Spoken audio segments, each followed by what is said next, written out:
नमस्कार साथियों, कैसे हो आप सभी लोग। हमारे channel SK nursing update text option में आपका हार्दिक स्वागत है। साथियों आज अपन बात करेंगे चिकित्सा विभाग की तमाम 8 कैडर की भर्तियों को लेकर के। साथियों पिछले 2 दिन से इन भर्तियों को पूरा करवाने को लेकर के पुरजोर प्रयास किया जा रहा है और सिपू के बाहर धरना प्रदर्शन किया जा रहा है, जिसके दृश्य भी मैं आप सभी को दिखाऊंगा। और इस धरना प्रदर्शन की वजह से जो सिपू के जो अधिकारी है उनका क्या रुक रहा है, इसकी संपूर्ण जानकारी मैं आप सभी को बताऊंगा, जिसके लिए आप बने रहिए हमारे चैनल पे। साथियों सबसे पहले आप देख सकते हो ये नाइट का दृश्य है और इसी के साथ ही आप देख सकते हो कुछ अभ्यर्थी है जिन्होंने अपने ब्लड से माननीय जो मुख्यमंत्री जी है उनको लेटर जारी करके नियुक्ति देने के बाबत उन्होंने लेटर लिखा है अपने ब्लड से। तो साथियों आप देख सकते हो जो समस्त जो बेरोजगार अभ्यर्थी है वो अपने ब्लड से अपनी मांगे मनवाने का प्रयास कर रहे हैं। इस कदर तक वो आ गए हैं कि उनको मजबूरन अपने ब्लड से लेटर लिख करके सरकार को अवगत कराना पड़ रहा है अपनी समस्याओं को लेकर के। फिर भी आप लोग घर बैठे हुए चुप हो तो आपसे बड़ी कोई शर्म की बात नहीं है साथियों। ये आप देख सकते हो रात्रिकालीन का दृश्य, जिसमें कैंडल मार्च करके अपनी मांगे गांधीवादी तरीके से मनवाने का पुरजोर प्रयास किया जा रहा है साथियों।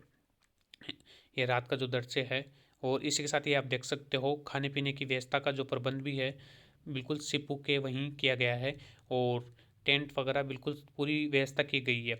इसी के साथ ही आप देख सकते हो महिला शक्ति भी है जो कि सिपू के बाहर अपनी मांगे मनवाने को लेकर के बैठे हुए हैं और बिल्कुल यहाँ पूरी पुरजोर व्यवस्था की गई है सभी के लिए, चाहे से वो लेडीज़ हो चाहे से जेंट्स हो, सभी के लिए यहाँ व्यवस्था की गई है। आप देख सकते हो ये रात्रिकालीन का दृश्य है।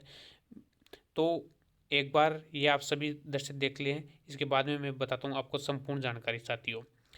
तो साथियों इस प्रकार से आप सभी को मैं दिखा दिया है कि किस प्रकार से क्या इनका संघर्ष किया जा रहा है और इस संघर्ष के बदौलत भी अभी तक सिपू का जो रवैया है वो साफ नहीं हुआ है। सिपू की तरफ से अभी तक कोई पॉजिटिविटी नज़र नहीं आई है साथियों। सिपू का जो रवैया है वो पहले की तरह ही बरकरार है। तो सभी साथियों से एक बार मेरा निवेदन है, जैसा कि मैंने आप सभी को दिखाया कि रात्रिकालीन में भी महिलाएं बैठी हुई है। महिलाओं के लिए रात्रिकालीन में बैठना सबसे कठिन माना जाता है, लेकिन उसके बावजूद भी वो महिलाएं जो शोषित पीड़ित जो महिलाएं हैं, जो बेरोजगारी को आज निभाते निभाते आज उनको 10-10 15-15 साल हो गए, जो कि 5-5 10 10 हज़ार रुपये में काम करते हैं सुविधा पे, और साथ ही इन वैकेंसियों का 10-10 15-15 साल से इंतज़ार कर रहे हैं। तो वो अपनी मांगे मनवाने को लेकर के सीपू के बाहर बैठे हुए हैं। धरना प्रदर्शन उनके द्वारा किया जा रहा है। तो इसमें जो समस्त 20-22 हज़ार जो अभ्यर्थी सेलेक्ट हुए हैं, सभी 8 कैडर की भर्तियों की मैं चर्चा कर रहा हूँ।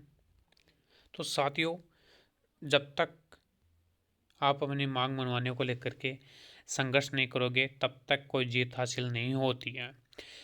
कुछ अभ्यर्थी ऐसे हैं, चाहे से वो लेडीज़ हो चाहे से जेंट्स हो, वो इस ठंडी रात का हवाला देते हुए घर बैठे हुए हैं कि कहीं अपन बीमार ना हो जाए। तो साथियों जो आज वहाँ बैठे हुए हैं, जो हजारों की संख्या बल के अंतर्गत वो अभ्यर्थी जो अपनी पीड़ा को दूर करने के लिए आपका इंतज़ार कर रहे हैं कि आप सभी लोग आए और अपनी जो पीड़ा है इससे निपटारा मिल सके। और वो निपटारा जब भी मिलेगा जब आप सभी लोग वहाँ उपस्थित होकर के अपनी आवाज़ को बुलंद करोगे, कंधे से कंधा मिला कर के एक जगह पे आप लोग सभी खड़े मिलोगे, तब जा कर के अपनी आवाज़ है वो बुलंद हो पाएगी और ये पीड़ा है इस पीड़ा को से निपटारा मिलेगा साथियों। तो जो सभी जो बहनें हैं इसमें नंबर आ चुका है, उन सभी से मेरा निवेदन है। आप लोगों के द्वारा ये कहा जाता है कि हमारी बहुत सी जिम्मेदारी है, हमारे बच्चे हैं, हमारे परिवार है। तो ये जो दृश्य मैंने आप सभी को दिखाया है ये रात्रिकालीन का दृश्य है। ये जब ये जो अभ्यर्थी है, ये जो महिला अभ्यर्थी है, ये रात भर बैठ सकती है, जबकि सबसे कठिनाई का समय रहता है इन सर्दियों में महिलाओं के लिए, लेकिन उसके बावजूद भी वो महिलाएं अपनी आवाज़ बुलंद करने को लेकर के बैठी हुई है सिप्पू के बाहर। तो आप क्यों नहीं बैठ सकते? क्या आप इस भर्ती में सिलेक्शन आपका क्या घर बैठे बैठे ये न्यूज़ देखने के लिए हुआ है क्या? क्या आप ये चाहते हो कि जो वहाँ बैठे हुए हैं वही संघर्ष करते रहे, आपको बस ओनली मेवा मिल जाए? तो साथियों ये मेवा तभी मिलेगा जब आप लोग एक साथ आओगे सॉरी, उसके बाद में ही जीत हासिल होगी साथियों।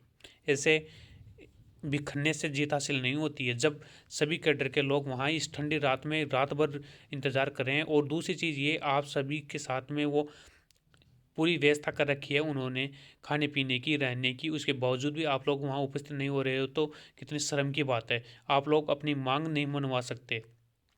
और इसी के साथ ही एक बार मेरा उन सभी साथियों से भी निवेदन है जो उपस्थित है, कि आपके कांटेक्ट में जो भी पर्सन है उनको बिल्कुल आप लोग प्रेशराइज कीजिए, क्योंकि जब तक वो नहीं आएंगे तब तक कुछ हासिल होने वाला नहीं है। सिपो के बाहर इस प्रकार से धरना प्रदर्शन हो जाना चाहिए, भीड़ को देख करके अंदर बैठे हुए अधिकारी और जो विधानसभा का जो सत्र चल रहा है उनके घबराहट हो जानी चाहिए। साथियों, जो विपक्ष के नेता है जो आज दूरी बनाए हुए हैं, वो अपनी मांगे मनवाने को लेकर के खुद धरना स्थल पे आकर के अपनी आवाज़ को बुलंद करने का प्रयास करें। इस प्रकार से आप लोगों को अपनी आवाज़ बुलंद करने का प्रयास करना चाहिए, और वो प्रयास जब भी सफल हो पाएगा जब आप जब सभी 20-22 हज़ार जो कैंडिडेट हैं वो एक जाजम पर एक आवाज़ को बुलंद करने का प्रयास करोगे, एक साथ खड़े मिलोगे, तभी जाकर के वो हासिल होगा। ऐसे घर बैठे बैठे सूचनाएं प्राप्त करने से कोई जीत हासिल नहीं होती है। आज आप 10-10 15-15 साल से इस वैकेंसी का इंतज़ार कर रहे हो, लेकिन उसके बावजूद भी आपको शर्म आनी चाहिए कि आपके भाई है वहाँ संघर्ष कर रहे हैं, आपके बहिने हैं वो संघर्ष कर रहे हैं, रात बेरात वो बैठे हुए हैं, और आप लोग घर बैठे बैठे रजाई में आराम से फ़ोन में सब कुछ जानकारी प्राप्त कर रहे हो। तो साथियों, जब तक इसको प्रेशराइज नहीं किया जाएगा तब तक किसी प्रकार से जीत हासिल नहीं होने वाली है।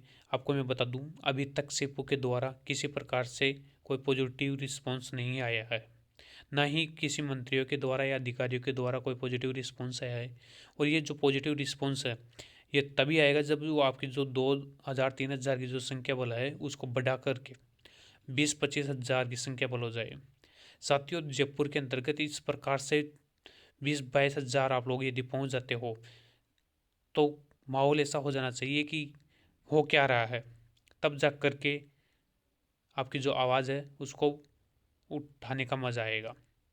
आपके जो भाई आपकी आवाज़ को बुलंद कर रहे हैं उनको भी एक बार तो सोचे शर्म आती है कि 20-22 हज़ार कैंडिडेट होने के बावजूद भी आज शर्म की बात है कि 4-5 हज़ार जो कैंडिडेट है उनके अलावा एक भी स्टूडेंट है वो नहीं आ रहा है।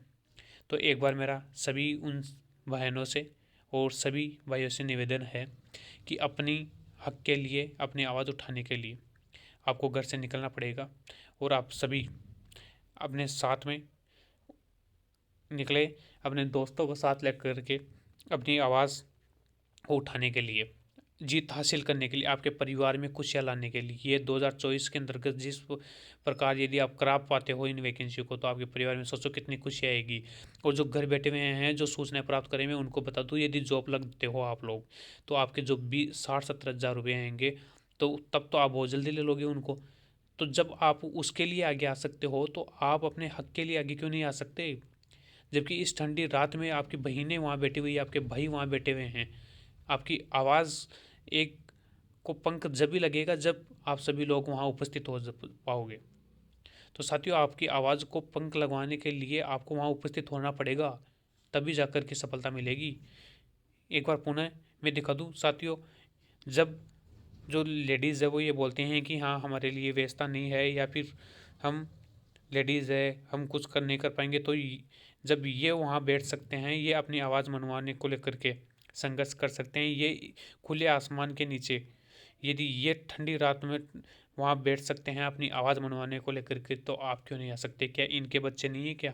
क्या इनके परिवार नहीं है क्या? लेकिन फिर भी ये अपनी आवाज़ उठाने के लिए यहाँ आए हुए हैं। कुछ महिलाएं हैं जो अपने बच्चों को वहाँ ले करके आई है, तो वो जब आ सकते हैं तो उनसे बड़ा तो कोई ना, तो लड़कों के कोई किसी के इतना बड़ा दुख होगा। दुख दर्द जब वो सहन कर सकती है तो मैं ये मानता हूँ कि आपको तो ज़्यादा कठिनाई नहीं आनी चाहिए साथियों। तो सभी साथियों से एक बार पुनः मेरा हाथ जोड़कर निवेदन है कि सभी ज़्यादा से ज़्यादा संख्या बल में आज जो 2 दिन के अंतर्गत जो संख्या बल मिली है, मैं विनती करता हूँ कि आप सभी लोग इस संख्या बल को 4 गुना कर दें। 4 गुना करके ये सिपो के बाहर इस प्रकार से हड़कंप मच जानी चाहिए कि वहाँ बैठने के लिए जगह नहीं मिले। इतनी भारी संख्या बल में आप लोगों को मौजूद होना है, तभी जाकर के अपनी आवाज़ उठेगी, तभी जाकर के विधानसभा जो सत्र है उसमें विपक्ष के द्वारा आपकी आवाज़ गूंजनी चाहिए साथियों विधानसभा के अंतर्गत ही। और वो आवाज़ जब भी गूंजेगी जब आप लोग एक जाजम पर खड़े मिलोगे, एक मंच पर एक आवाज़ में अपनी सुर से बिल्कुल सुर ताल मिला करके आप सभी लोग अपनी आवाज़ रखोगे, तब जा कर के वो जीत हासिल होगी साथियों। तो इसी के साथ ही धन्यवाद। जय हिंद, जय भारत।